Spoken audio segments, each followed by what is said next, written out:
You know, I tried to direct a version of it and worked with a really good screenwriter, but just kind of couldn't come up with a version that couldn't crack it.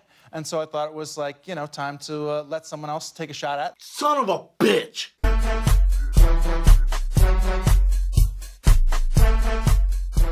Full disclosure, I was originally going to release my Doom Patrol review of episode 1, but good old Ben Affleck had different plans. What was those plans, Ben Affleck?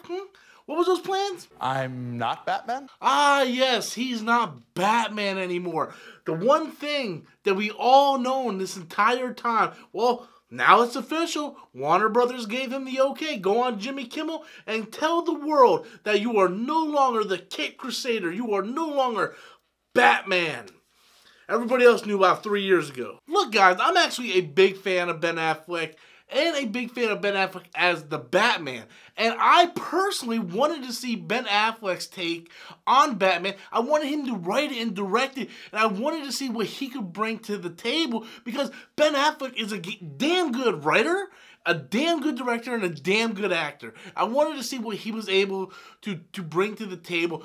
Now, Ben Affleck said on Jimmy Kimmel that he could not crack the code. He just couldn't come up with something. He couldn't do it, so he just passed on and let Matt Reeves take over. That's complete horse shit. Horse shit. We've seen the same thing happen with Joss Whedon. Joss Whedon came in, he was supposed to be doing the Batgirl movie, and for some reason, the guy who is famous for writing strong female characters can't come up, he can't crack it. The key word of Warner Brothers is cracking, because they can't be cracking over there. He couldn't crack how to come up with a good Batgirl script, so he left. He's like, I can't do it. Now Ben Affleck's like, oh, I just couldn't crack it. I just couldn't crack it. Nobody can crack shit over at Warner Brothers. Everything he said for the past couple of years has all been bullshit because it's called good PR. Ben Affleck and Warner Brothers had to make this look good, so they just dragged it out for 3 years.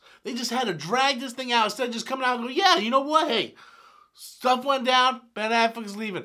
And you could tell if you go back and you watch Justice League and just look at Ben Affleck, he doesn't want to be there. Yeah. Oh, something is definitely bleeding. He is so tired of this bullshit. He didn't need this drama in his life. This is an Oscar-winning writer and director.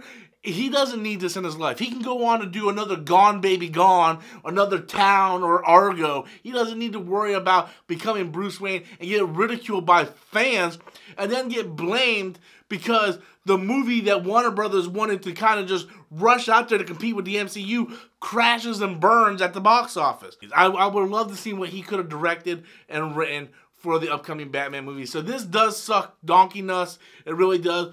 There's nothing else I can say about that. It sucks. I wanted to get my voice out there and tell you guys what I thought about it, because even though we all speculated, we all know, now we're going to see what happens next. What happens next to the DCU? Where do they go? Does this new Batman take over the role of Ben Affleck? Does he stay in the past? Do they bring him over? Do they switch him out like they did with Ed Norton and the Hulk with Mark Ruffalo? We don't know. At this point, we do not know what Warner Brothers is doing. We have no idea. But until next time, I'm Robert Storms, and that is my opinion.